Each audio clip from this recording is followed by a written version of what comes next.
Hey guys, welcome to A Little Help for Our Friends, the podcast for people with loved ones struggling with mental health. Hello, so today we are going to build on our topic from last week, which was immaturity, but this time we are kicking it over to Kibby's expertise and really a huge part of Cool Mind, which is emotionally immature parents and the effects of that on kids and what to do if that's your situation. So I'm just going to kick it right over to Kibby. Tell us what Cool Mind can do for people with emotionally immature parents. Lots of stuff. So this has gotten so popular because it's like a mixture of narcissistic parents and emotional toxicity. It's like people are just realizing that their parents didn't give them the emotional support that they needed. And that might have been arranged from like their parents were neglectful and just like didn't give them the support to like emotionally abusive. So a lot of you have reached out saying that you struggle with that and you're trying to make sense of that as adults, trying to navigate relationships and having your own kids, but while also realizing how, I don't know, emotionally stunted your parents were. So, in Cool Mind, this is exactly what we do. We're building a community for people who struggle with this, with emotionally immature parents. And also, if you need support, like if you need one on one direct coaching and help with skills, with this, with navigating your relationship with emotionally immature anybody in your life, an emotionally immature loved one, could be your parent, it could be a sibling. Um, you might recognize it as saying you have someone in your life who's toxic and you need to set boundaries with them, or you need to be able to like step away and get some space without feeling a lot of guilt or managing their emotional explosions.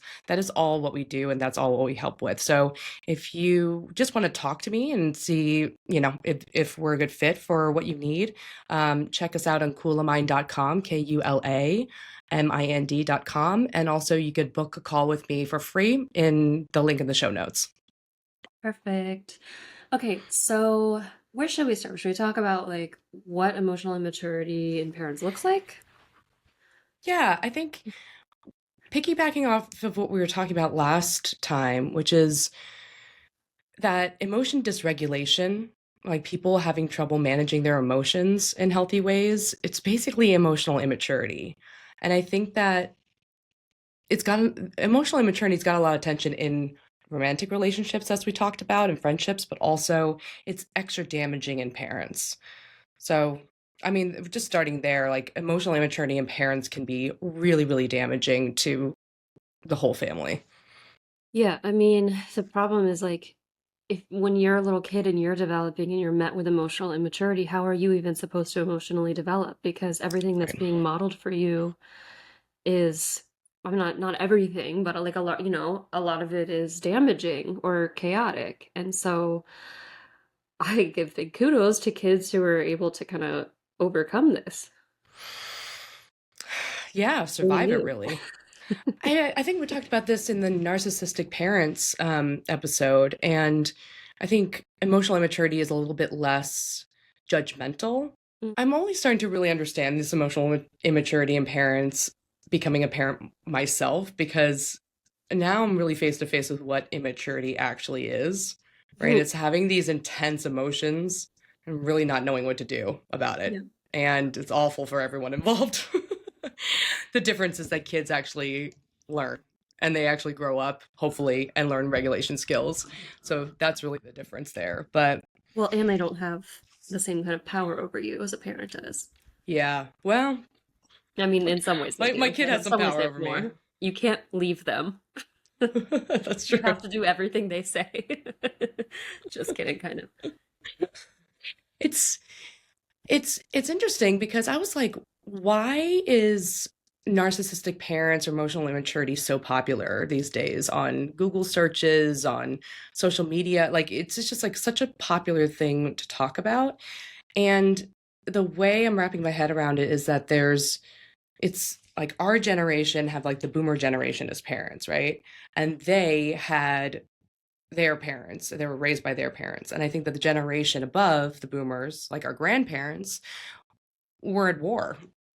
So they were like really traumatized. They either weren't there, dead, saw horrible things. Like it's just like it was like a global trauma. So survival was the main goal, right? It was Not only just, that, but they grew up in the Depression. And like both of, yeah. all my Oh my grandparents, they grew up God. in the Depression and then lived through World War II and fought in World War II. So yeah.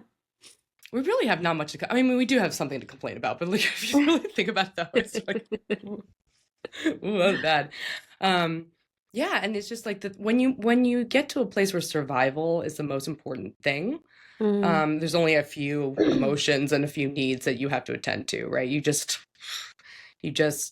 get a job, you earn a living, you have kids, you protect them, you make sure there's a roof over their head. Like that's it.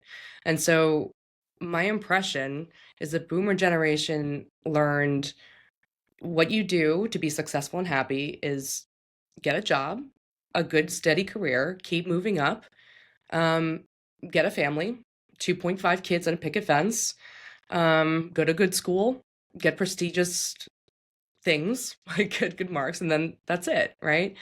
And although that generation, our parents' generation, didn't get their emotional needs met the same way, they didn't get to be listened to and empathized with and taught to understand what they're feeling. It's like, buck up, you can do it, just work harder. Don't cry.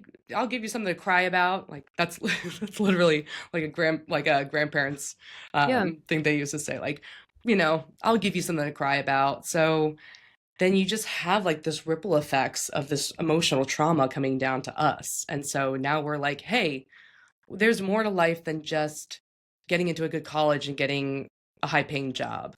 We could get those things, but we might be horribly depressed. And now what? So now we're interested in mental health. Now we're interested in feeling heard and seen and emotionally supported, right? So there's a real big cultural shift that's not anyone else's fault. But I think that our generation is really feeling the effects of having immature parents. Yeah. I mean, I just think at any previous point in history, life was like loads harder than it is today. And this is the, was it a Benjamin? Oh my God. How am I forgetting the name of our founding father? Benjamin Franklin. Frankly.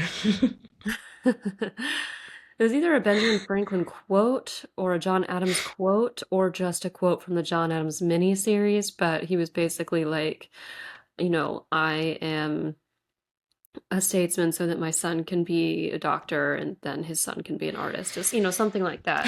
And Uh-huh. so there's this sense that we're moving towards our self-actualization state. Of course, the interesting thing is that it's unclear if we are moving towards that state or if we're moving into like kind of a coddled state, which sort of passes self-actualization by and veers into like other dangerous territory. But the point is like it feels like parenting is supposed to be kind of reaching this actualized state. Like parents have well, not all parents, but a lot of parents have like much easier lives than they did in the past just because of technology. And having more money and lower child mortality and lower everybody mortality, higher literacy, more skills. Um, and so, but that has happened at such an astronomically fast rate that the parenting styles of our parents are going to be so different from the parenting styles of us and so different from their parents. Mm-hmm. So I just think there's a lot that we can't understand about like where our parents were coming from and vice Hmm. versa. Yeah. Yeah. I mean, it's just it seems a little bit more clear that our generation and lower, like Gen Z, we care a little bit more about the emotional health, right? Mental health is getting more popular, and there's just more awareness around happiness, like and being happy, whatever that means. You can kind of see it with our choices in romantic relationships. We're a little bit more interested, at least vocally, looking for a partner who respects you and cares about you and makes you feel loved and everything like that. And it's a little bit less like, I don't care. I just want to find a guy with a good job. I don't care if he emotionally abuses me, right? That's a little, at least we don't say that out loud anymore. So you were talking about four stages? There, to really understand emotional immaturity, without just, you know, like just pure judgment. Um, I really like Dr. Lindsay Gibson's emotional immaturity book. Let me look at the actual title of the name. Okay, so the book is called Adult Children of Emotionally Immature Parents, and it used to be really popular, and then it's gotten way more popular now as like a resurgence. And the model is really nice, it's really clean. I think the book is really easy to read, relatable. I have it feels like it has some like evidence base without getting too in the weeds of like either pop psychology. Anyway, it's a very good book. But the model breaks down four different types of emotionally immature parents. So the four are the emotional parent, the driven parent, the passive, and the rejecting. Mm. Right? The emotional parent is kind of what it sounds like, almost kind of a BPD flair, completely dominated by emotions, um, self-absorbed that they need to be coddled. They're kind of dependent on other people, very childlike and unstable. And then if someone doesn't parent them or rescue them, then they feel like they're being abandoned. So that seems like pretty BPD to me. Um, Yeah, I mean, this feels like the kind of construct we've been talking a lot about on this podcast. And yeah, it certainly takes its toll because then the kid had to always defer to the parents' emotions yeah. instead of And having like instead of having their parent be like a container for them and being kind of solid and dependable. yeah, yeah. I think this one is interesting. We've gotten a couple people reaching out to Cool of Mind with this emotional type of parent, Hmm. and it's there's it people feel so torn about it because um the emotional parent has this like childlike quality. They're the fun parent. They're the one that plays games and is silly and is unfiltered. A lot of people say like my mom has no filter, my dad has no filter to describe the emotional parent. So they're like fun and charming in that like childlike way, but then it's like that chaos, that kind of emotional chaos of a toddler, right? It's just like suddenly they snap and suddenly they fly off the handle and um you see the kids of these kind of parents becoming really parentified. They're really responsible. They really almost have to take the disciplinarian role, right? They have to like keep things in control. Um, I remember having to like escort my parent out of like concerts and oh my God. I was just thinking about like there was this one horrible time when we went to an Elton John concert. This is probably the most like embarrassing. It just like popped in my head. We went to an Elton John concert, and uh, my parents stood up and screamed at Elton John while he was giving a speech about like his AIDS charity, and I basically had to like grab them and like pull them down to the seat so we wouldn't get kicked out. It was just like it's like it's what I would do with a toddler, right? It's just like sit down, stop it, get yourself under control, right? And yeah, as you're saying, like the power dynamic of this childlike figure having the power over you is especially terrifying. Yeah, I mean, not knowing if you can rely on your parent to keep you safe is really scary. Having to forfeit your own childhood in many ways in order to keep both you and your parents safe is that's a huge sacrifice. And then I think on top of this, like I know one thing I experience just in people with this personality type is like you have the anger and the frustration, but you also have a lot of like guilt because Yeah, you are put in the caretaker role. And when you are the caretaker of somebody else who is childlike, then it's hard not to feel a mothering kind yeah, of relationship with them. And then it's so hard to pull away or to set boundaries or limits because you're like, how can I just like hurt this little kid?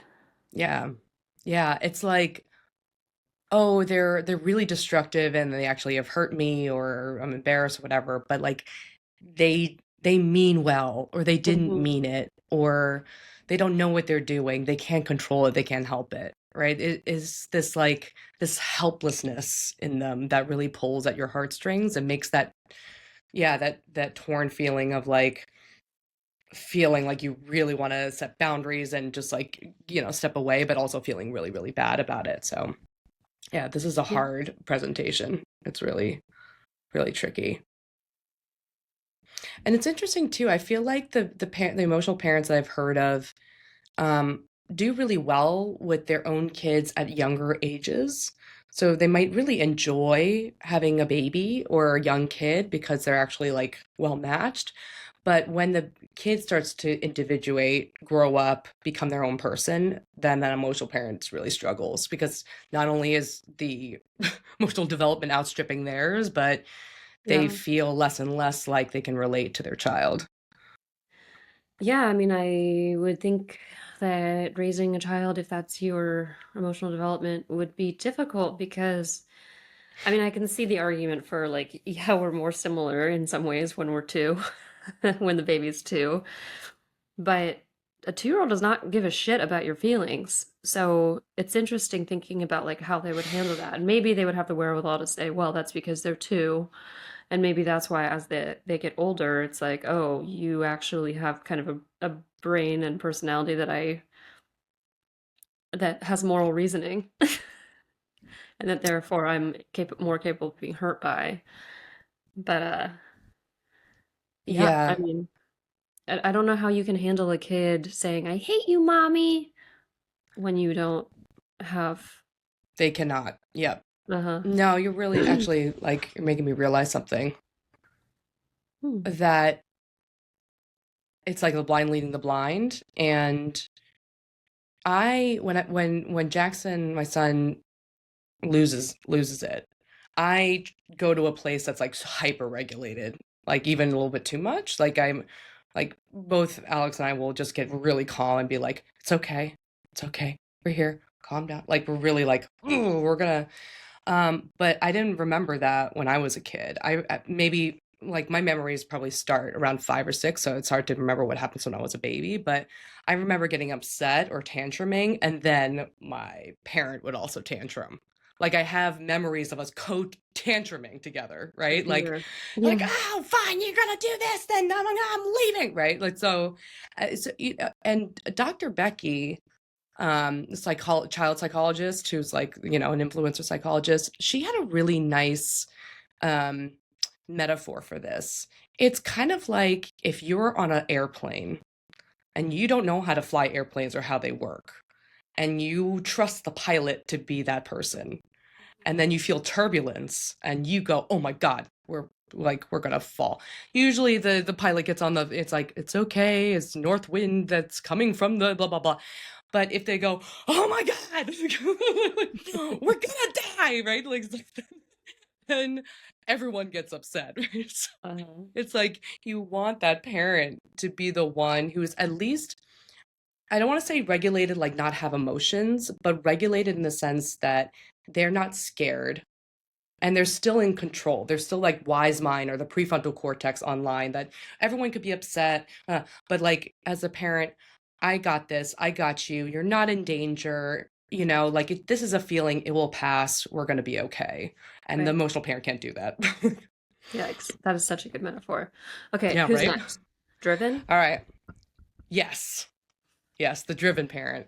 So the driven parent's interesting. It's like it's kind of what you imagine, really goal oriented. This feels a little bit like the critical, almost like the classic narcissistic parent. Um, their success and prestige reflects on them, right? So very controlling, very like almost like be perfect in society. That's what I'm interpreting it. But it's very much like achieve things. And what I find interesting is that a lot of people have talked about, oh, I think my parent is narcissistic. But if you really look into the different kinds of narcissistic parents, there's that like emotional parent who's self absorbed, Hmm. right? Like, my needs are more important. Oh my God. But then there's the other kind of parent, narcissistic parent, who's self-absorbed, but is like, I care about meeting standards, right? And I feel like these get mixed up a lot because they are, but there's actually these different subtypes that is interesting. Why is this considered emotional immaturity for the parent to be really achievement oriented? That's really an interesting question. I think that um it's to the exclusion of the other parts of the healthy emotional behaviors, right? Like it's okay. All of these are okay to be, right? To be like passive, like to be emotional is not a bad thing. But if it's a dominant parenting quality, that Mm-hmm. is what all you have instead of actually seeing the kid and responding to their needs and emotions, and all that matters is getting a goal, then that's the immature part. Yeah, I mean, I certainly see how it's a problem. I think I'm trying to understand it as like emotionally immature. I mean, I suppose are, if everything is sort of sacrificed to meet, um, everything is sacrificed at the altar of achievement, then there's a kind of, uh, like undeveloped or, um, like, yeah, like an undeveloped sense of life, success, components of happiness, like Hmm. what I mean, it's Hmm. kind of like using achievement as a proxy Hmm. for, Happiness. yeah, for Hmm. happiness or connection or anything else without Yeah. seeing the pitfalls of that and the limitations of that, I guess. Yeah. Going back on what we said last time in our last episode, emotional immaturity is a lot about one thing. It's a lot about not ignoring complexity and nuance and being really simplistic and being like, this is all good and this is all bad. You're an enemy, this is the victim. I'm good, I'm bad, right? It's so there's a lot of in making these simple emotional judgments, it's wiping out a lot of the humanity and the like personhood of the kid, Yeah, I right? suppose it also puts the it's like it's sort of an external locus of control. Like if I achieve or if my kid achieves, then we'll be Yeah. safe. We'll have the status we need to survive. Like there's not much of an internal sense of like I can accept. It's we must achieve in order to be respected, admired, and then like safe in the social world. Hmm. And there's there's not much of like, no, we can be safe because we can, regulate and understand each other and understand ourselves and kind of navigate through this world Hmm. Hmm. because we have the Yeah. internal tools. And I think also this is more of a psychodynamic term, but I think there's like this narcissistic extension of yourself. I think that's really the problem, Hmm. right? Wanting your kid to be successful or whatever, that's one thing. But to be like, your success reflects on me, and Right. I'm going to make you successful, and I'm going to expect you to be successful in this very particular way.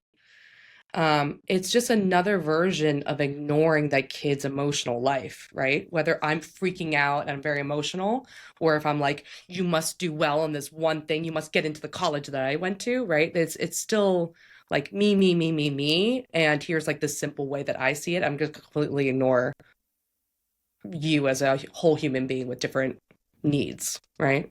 Yeah. Yeah. Yeah. So that's a driven parent. Um, then there's the passive parent. I feel like this is really interesting. This is one that's more avoidant of conflict, almost can look like the nice parent, but and I feel like this is the kind of parent who tends to enable another more abusive parent, right? The one who's just like doesn't see problems, let's just be happy, um not there, maybe physically not there, right? It's just like ignores the kid's emotional life by ignoring it, and sometimes even like pleasantly so. Hmm. Yeah. It's It's interesting. I was thinking about the Menendez brothers when you're talking about this, and Oh yeah. how people are always like, why did they shoot Kitty Menendez? But sometimes that passivity can do almost as much damage Uh-huh. as abuse because you're looking to this person to protect you and care enough to protect you, and they're just not there, and they're like allowing things to happen. I mean, I think in a way less extreme version, this might be the parent who doesn't regulate bedtime, um, who doesn't discipline, who just sort of like lets things Yeah. unfold so that the kid will not be mad at them or not object. And the problem is then the kid grows up without structure. And I remember once I had a friend who had a daughter, but the daughter lived like mostly with her mom. And the daughter was 13 at the time. And I had this conversation with her because my friend, who was her father, it was very fun, but he was very permissive. And she said to me, she's like, I wish he were less permissive. Like, I wish he, I don't remember what the example exactly was, but I had never heard a kid, and especially a teen, like want more structure from their parents, like want Interesting. discipline. Um, but yeah, she had picked up on that, like, because you know that your parent cares and is trying when they contain you. What did that person say? Like, what kind of active active parenting do they want? I think she wanted regulated meal times and bedtime and like Yeah. rules where it wasn't just like, hey, you're at dad's house, time to party, like let's have Right. fun and like maybe homework help. Yeah. Um Yeah. yeah, some sort of structure to her day. Like come home from school, do homework, help from dad, like he gets food ready, Mm-hmm. Mm-hmm. go to bed at on time. Kind of reminds me of like there's just like a string of 90s movies that featured like this kind of parent, like Liar Liar, like Jim Carrey and Mrs. Doubtfire. Like all these characters were like, oh, they're like good, well-meaning dads, and the mom is like this, like ball and chain, like disciplinarian. But when I watch those movies now, I'm like, dude, you can't have like a zoo come to your house as for the birthday party and have there's like there's one scene in Mrs. Doubtfire where like this symbol of that things have gone awry and there's not good parenting is like there's one kid at that party. There's like animals everywhere in the house and there's a kid on the table like dancing. And that's a sign of like, whoa, like like It must be enormously frustrating for the other parent too, to have to be the unfun one. yeah. I mean, who wants to Yeah. be the disciplinarian, Ugh. Yeah. I know. It's just so much easier to walk away. Like this is just like pure avoidance. Mhm. Um, or just like, oh, be happy. That's also just as emotionally damaging. It's like just be happy. It's fine. Oh, Yeah, your I dad mean, means having a well. kid isn't about just having some creature in your house that just likes you all the time and is fun to play with. Like you have to invest in the work to help that child grow up effectively. Mm-hmm. Mm-hmm. I There's one more. The last one is the rejecting parent.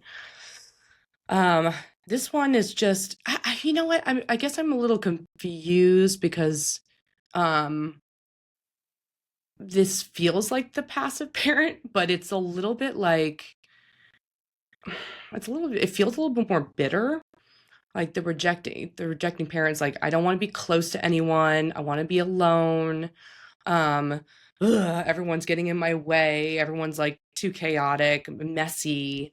Um, and you have to listen to me, right? It's just kind of like, ugh, family.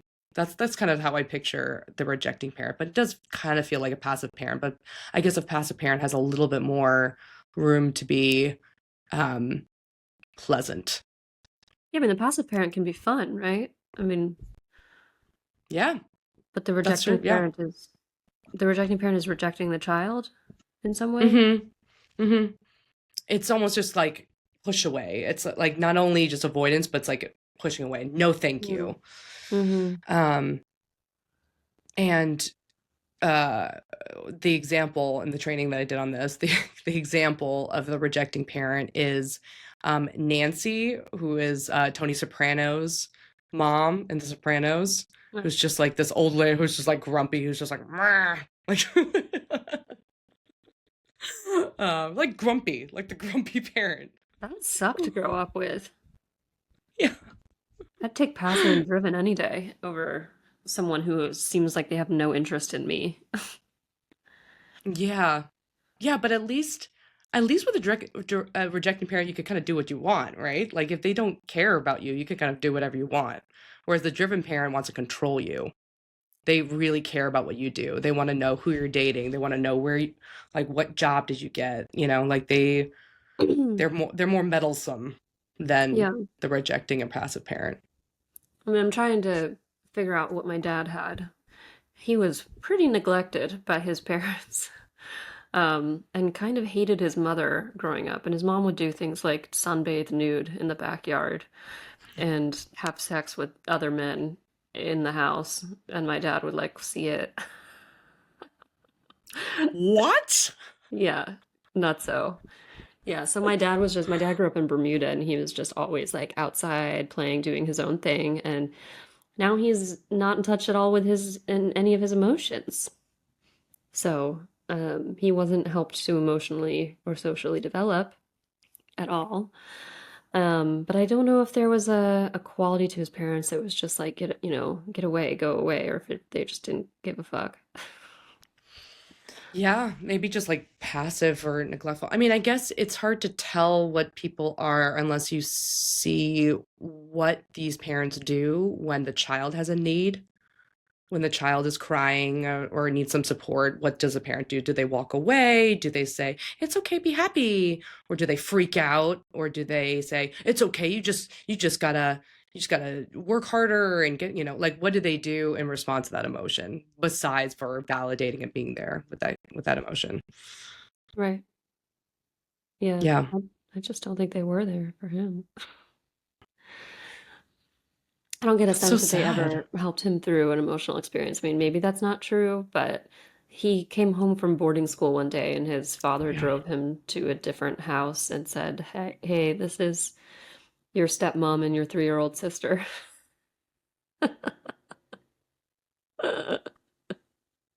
Just hadn't told him for three Oh my years. God.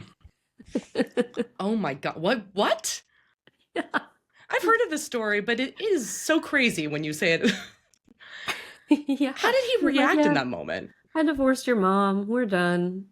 My dad doesn't remember minding. I mean, this is the thing. Like, there's something, there's a disconnect He between doesn't my remember. He dad and said, "I don't emotions. mind," or he didn't mention how he responded.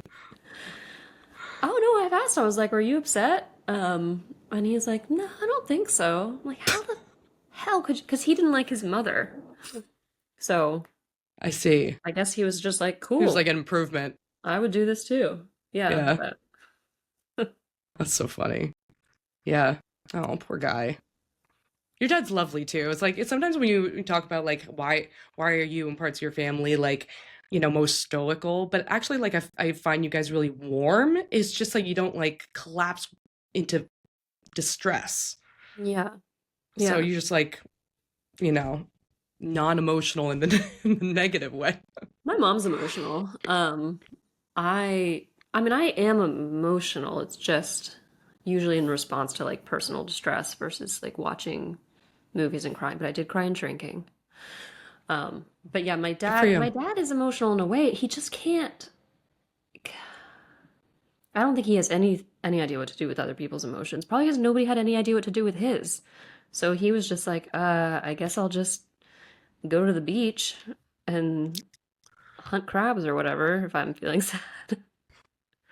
Hey, I mean, that's really what we would tell our clients too. Like, if you can go to the beach and hunt for crabs, do it. Like that sounds great.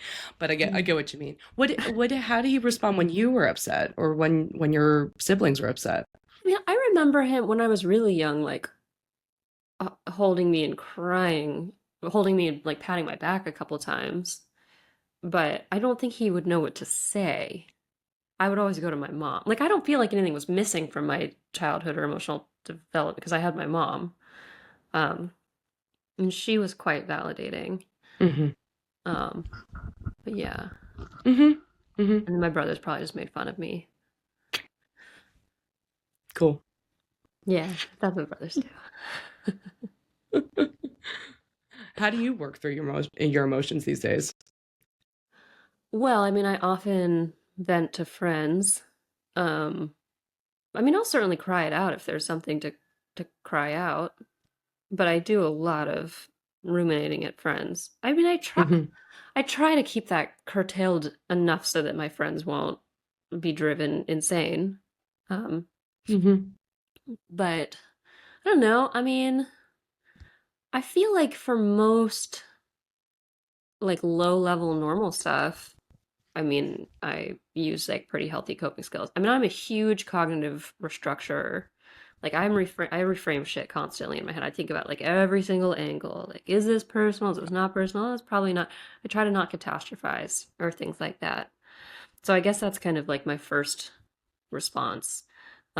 But I mean, it's just like a lot of things I'm able to just kind of say, you know what, I'm not going to think about that right now. It's not going to be helpful. But obviously, like the more intense the thing is, the more I'm likely to be like, Kibby, Mhm. listen to me talk about the same thing 800 times. And you're very good at being like, Mhm. how do you feel about that again? What other I feelings find do you that have? Oh, the interesting. same ones? Okay, Yeah. tell me the same ones. I'm like, No, they okay, don't. I They will. No, you evolve. Like I think that's why I Oh, ask periodically because like when you feel something like I could see that you're working through it because like I'll ask you the next day like how are you doing with that and you'll be like same but then you'll have like another insight into it. So you do use your brain a lot when it comes to emotions. oh, for sure. Yeah. Oh yeah. Yeah, yeah, yeah. Yeah. Yeah. I think it's really interesting how thinking about like how does it impact kids? Like what happens to kids with emotionally immature parents? And I'm sure there's not just four ways that these parents are immature, but I think it's like the idea is like they can't handle emotional distress, uncomfortable emotions, and they avoid it in different ways. And they ignore the full range of emotions. They're just like, I'm going to shut off and just like not even engage in certain ones. Right. And so often, in the book of the about the immature emotionally immature parents, it talks a lot about how kids do whatever they can to survive this, right? And so naturally they fall into different roles and they call it the role self. They fall into different roles that maintain the family dynamic, whether it's to satisfy their own needs or to make their parents happy. They like adopt a certain role in the family, and that ranges too. But there's these. It could be like the golden child who's parentified, right? The one who gets all the A's and is so responsible, takes care of the whole house. Um, like I even if I'm thinking about a lot of families that I've worked with or patients that I've worked with who have like really like abusive parents or really emotional parents, there's something about a sibling or themselves taking on the parent role. Like they're ones who took them to school, to the other siblings to school, or they are the ones who calm down the parents so that, they wouldn't blow things up, right? So there's sometimes like the fixers. Um, or there's a scapegoat, where the scapegoat is the one who takes all the blame, right? And I feel like there's different scapegoats. There's a scapegoat of like they're the bad child that basically is like blamed for all the bad stuff, but there's also the scapegoat of like this is the identified patient. It's interesting with family therapy. I've learned that when there is one kid in the family that's the sick one, we're here to fix this kid. Mhm. It's usually not just the kid, it's usually the system that they're just pointing to this one as the one to blame. So that's so sad, isn't it? Well, yeah, I mean, but that's why, like, I mean, that's why, like, when like oh my God, what am I trying to say? Child psychology is usually working with parents or like family therapy so that it's not just like, okay, this kid is like uniquely fucked. It's like what is what is happening in this system that is, Mhm. but that's not always to say that like the family is to blame for a kid being having mental health problems. No, but it happens a Yeah. lot with dysfunctional families, right? Where Yeah. one figure is going to hold all the blame. In making sense of my own childhood, I was like talking to my therapist a lot and thinking and talking to some of my childhood friends about this, and Hmm. I I I see this coming up. I mean, this is kind of the tricky part of this like generational trauma of emotional immaturity is that I am getting more in contact with the things that I'm working through my parenting, and I'm terrified of my kid being the bad child.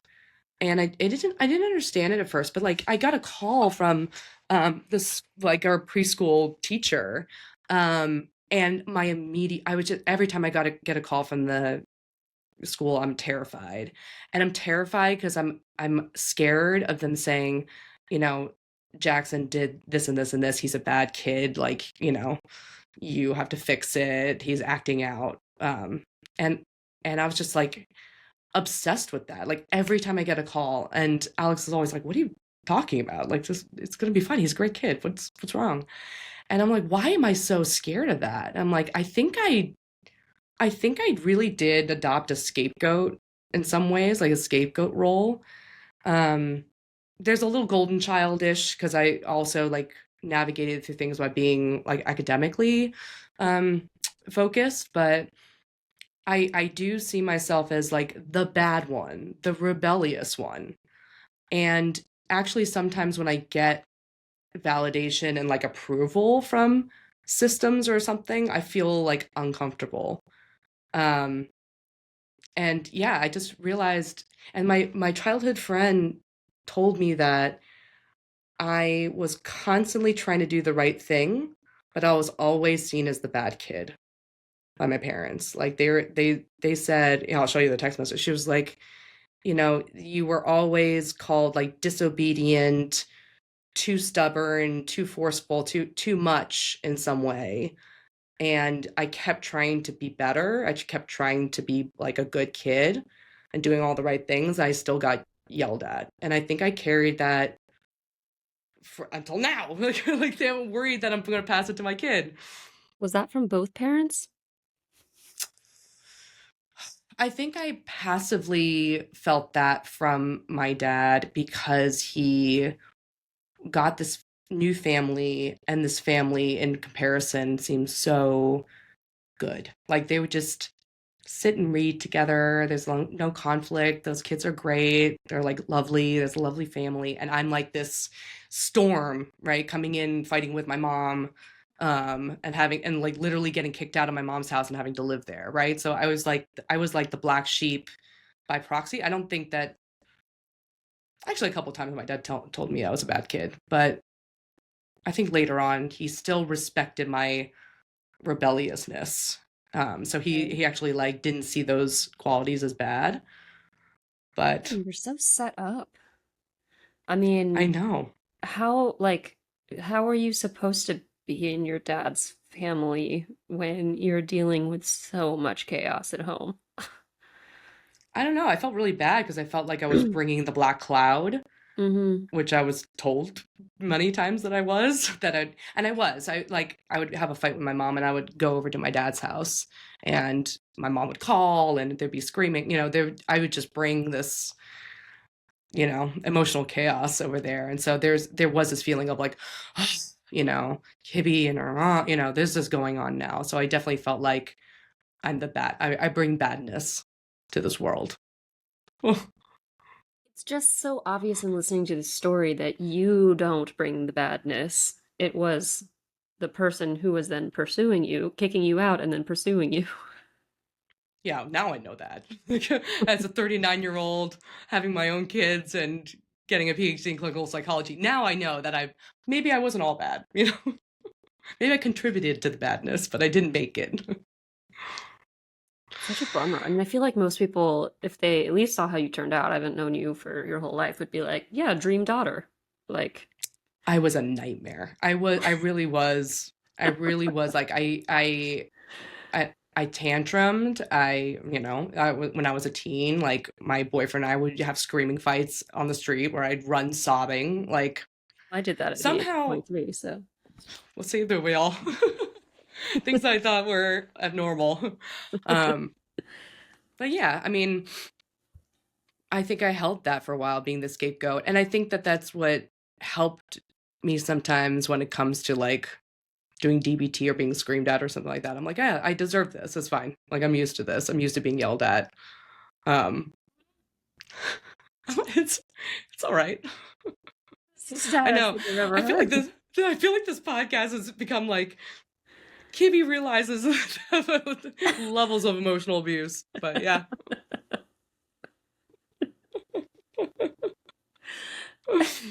Yep. It's Yeah. weird why I'm so drawn to this topic of. They're like, But but the thing Jasmine, is that. what was your childhood like? And I was like, well, they wanted me to be thin, but otherwise it's pretty good. Kibby, how was your childhood? Oh, I mean, you had some stuff too. I mean, like we didn't even get to the pranks that people played on you. We'll do that in well, another that was episode. boys But though. Yeah. anyway, well, let's all downplay our what we went through. But back to the role self of scapegoat. The problem with these role selves. I mean, I think we all kind of have to do something. Like, I think at any family, the kids, everyone has a role, right? It's like this kid's the artist, and this kid's the quiet one, right? But the dysfunction is if the kids are locked into it, right? If you like I do, like almost seek out situations where you become that scapegoat again, or that caretaker again, or the fixer, right? The golden child. If you're constantly like, I gotta be this because that's what people want from me, and that's what will keep my mom and dad happy and my siblings safe and me safe. This is, I gotta whatever. And not being able to be like, you know what, that was what I had to do to survive that family and to appease my parents who weren't able to handle complexity and me becoming not the golden child or not that whatever. Yeah. Um, but yeah, that healing will look like exploring the different parts of yourself than that role self. Yeah. I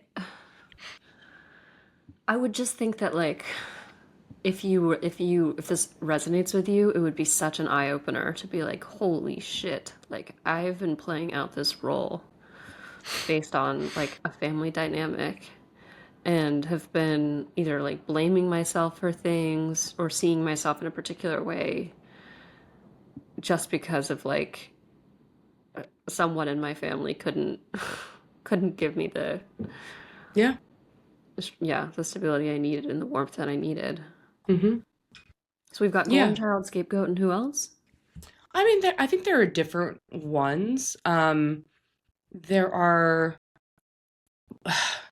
there's actually, and there's different subtypes of, like, let's say the golden child. Like there's the beautiful one, Mm.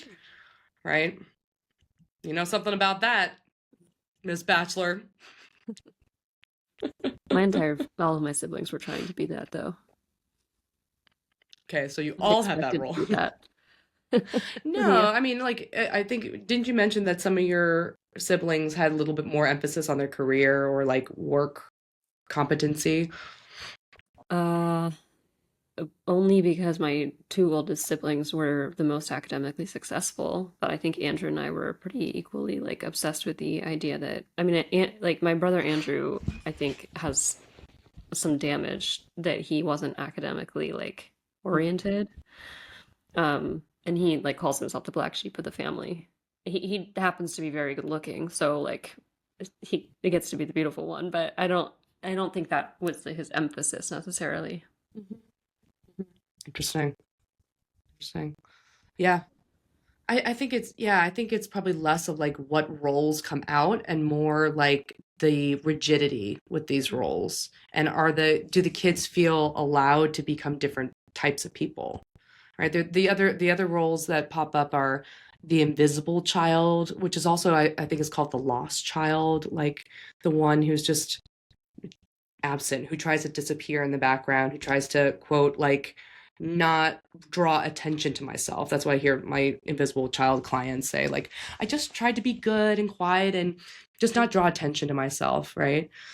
Um and there's also like peacekeepers or mediators, the ones who are stuck sometimes in between mom and dad, tell your father this and this and this, or the one who like I've had a patient who like would literally throw herself in between her parents to get them to stop fighting, like would grab, like they would threaten to like, you know, call, uh, what was it, they were doing all sorts of threats to call the police, to call like their company and break it all down so they have nothing, right? And she would actually had to launch herself in front of them and grab their phones or hold them down or something. And this poor girl was like, I feel so much anxiety around relationships and work, and I don't really know why. I had a pretty good upbringing.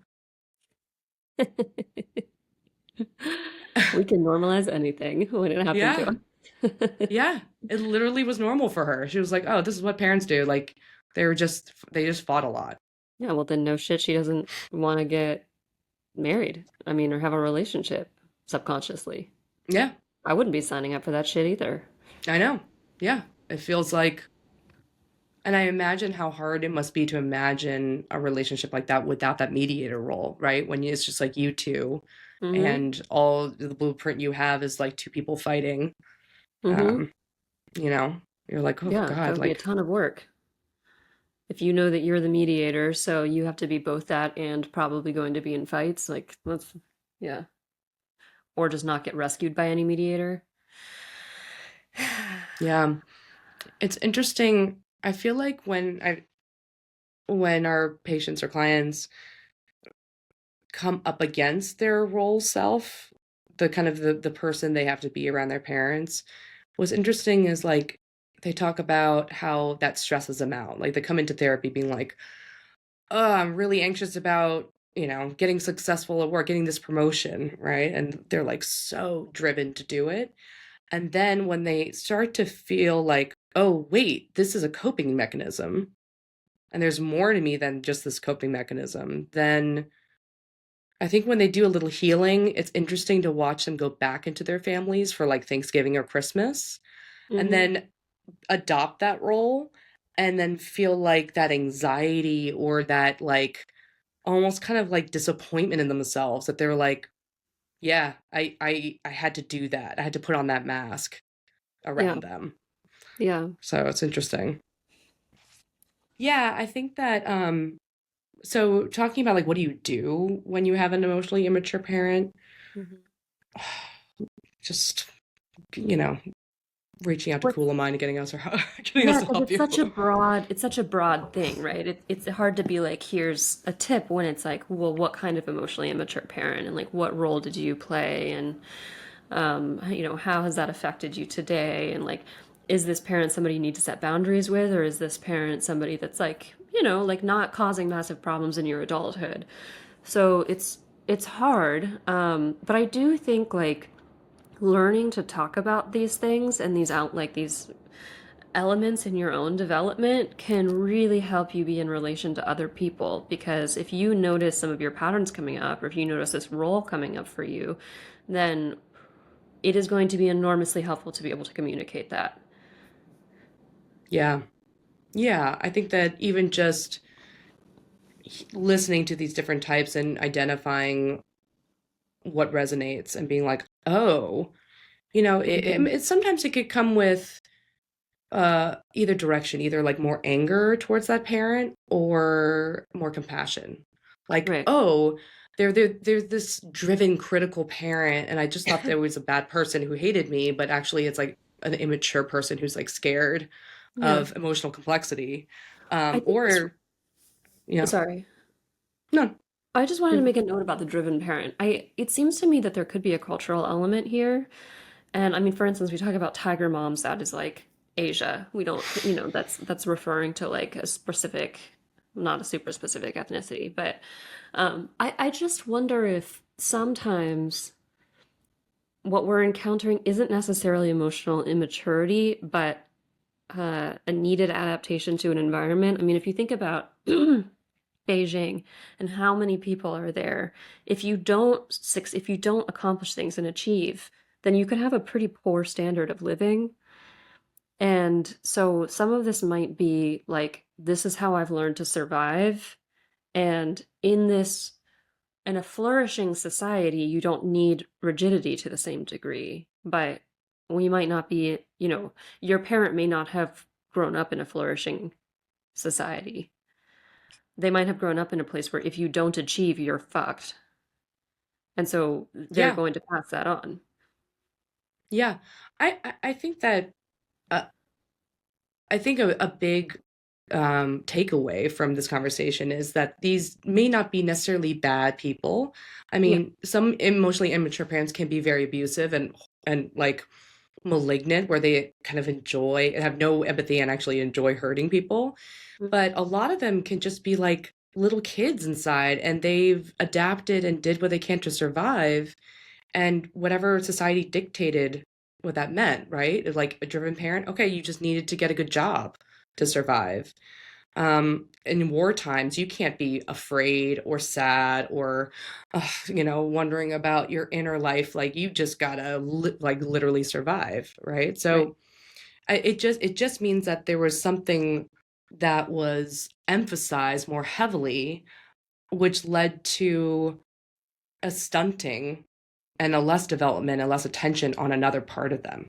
Mm-hmm. All right. If they're so focused to getting married and Mm-hmm. have a kid, they might not be like, right? Like a lot of like moms in the boomer generation are just like, I just like wear makeup all the time. I do my hair and I marry a guy with a good stable career and who could provide and have two kids and make sure that they're fed and they go to school, right? And that's what they've learned to survive. And there's other parts of them like the anger and sadness and conflict about all that. It's just like, no, no, no, no. We're not gonna deal with Yeah. that.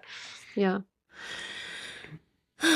So, I mean, there was a lot of compassion to be had for these parents because I mean, they grew up in their own stew, right? Like they got this way from, from their own set of circumstances and development. And so, I mean, understanding that can be helpful, but there is a lot of pain here too, and there's, I think, understandable resentment in many circumstances. And it's really something to work on because when we're talking about like how your parents raised you, man, that has implications all over the place. Mhm. Yeah, for sure. And I think there's a lot of grieving when it comes to like, oh, my parent was like emotionally immature and just Mhm. didn't give me what I needed, didn't give me those boundaries, like was too passive, Yeah. um, couldn't regulate. Like there could be some sadness of maybe for them, like that's sad for Hmm. them to have to be that stunted, but also for you because you're looking for someone to guide you and teach you how to deal with these difficult emotions that they just didn't know how to fly the plane. Yeah. Yeah. Well, Kivi, where can our listeners find out more about the roles, for instance, in these types of parents? Yeah, I think that just check out this book. I really do love this book. I'll say it again. I don't link it to the show notes, but it is Adult Children of Emotionally Immature Parents by Dr. Lindsay Gibson. And yeah, they just give a really nice breakdown of the different kinds of emotionally immature parents, what they look like, and what it does to the adult kids. And I think it's the healing process of this is possible. And I think the first step that we talk about is awareness and the grieving, and then also just exploring for yourself the different sides of you beyond the role self. Like, where, if you were the fixer all the time, like maybe there's a time and place to not be the fixer, but be the one who's cared for, or to not be perfect all the time, right?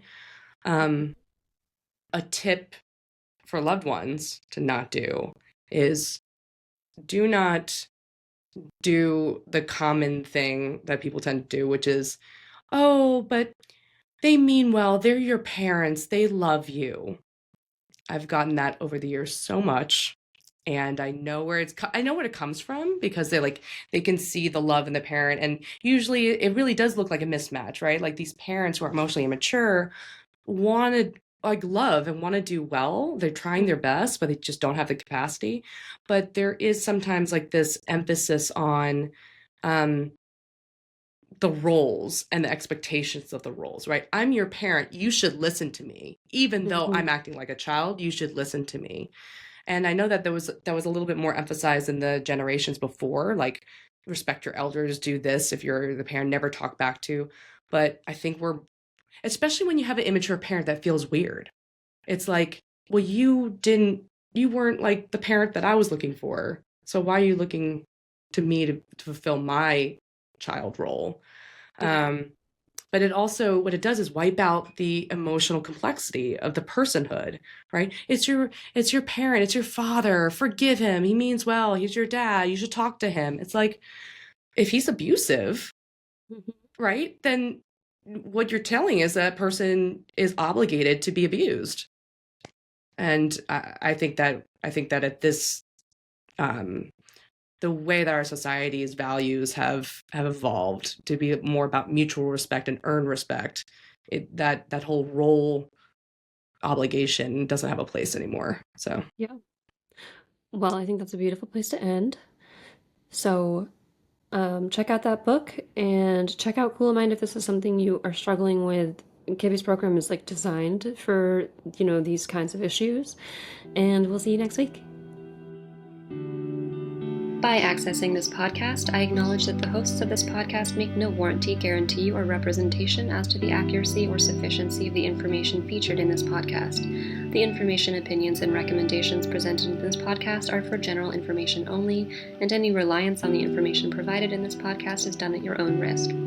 This podcast and any and all content or services available on or through this podcast are provided for general, non-commercial informational purposes only and do not constitute the practice of medical or any other professional judgment, advice, diagnosis, or treatment, and should not be considered or used as a substitute for the independent professional judgment, advice, diagnosis, or treatment of a duly licensed and qualified healthcare provider. In case of a medical emergency, you should immediately call 911. The hosts do not endorse, approve, recommend, or certify any information, product, process, service, or organization presented or mentioned in this podcast, and information from this podcast should not be referenced in any way to imply such approval or endorsement.